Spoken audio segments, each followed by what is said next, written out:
Welcome to the Biblical Theological Classroom. In this session, we'll explore how to interpret Hebrew narratives. Drawing from the principles in Gordon D. Fee and Douglas Stuart's classic, How to Read the Bible for All It's Worth. First, what are Hebrew narratives? They are theological history. They record real events, but their primary purpose is to reveal God's character and His redemptive purposes.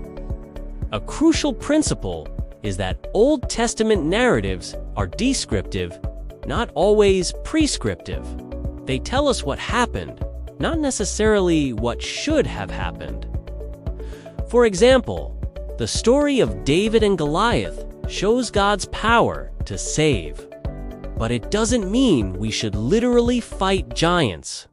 Similarly, David's sin with Bathsheba is reported in detail, not as a model to follow, but as a cautionary tale that reveals the depths of sin and the grace of God in forgiveness.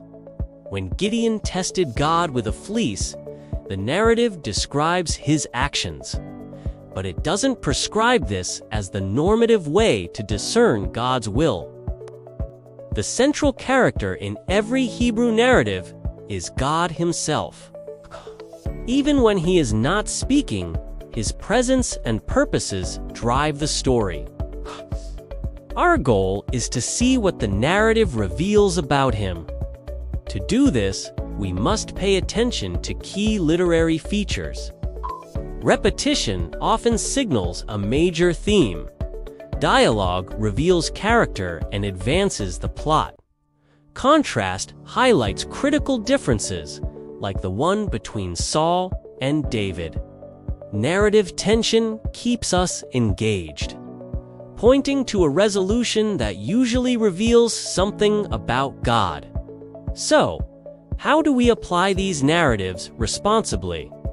We must first understand the author's original intent. Then, we can bridge the gap from the ancient context to our own.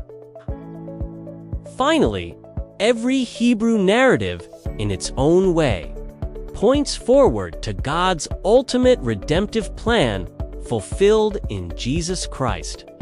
They are part of the grand story that finds its climax in Him. Thank you for joining us.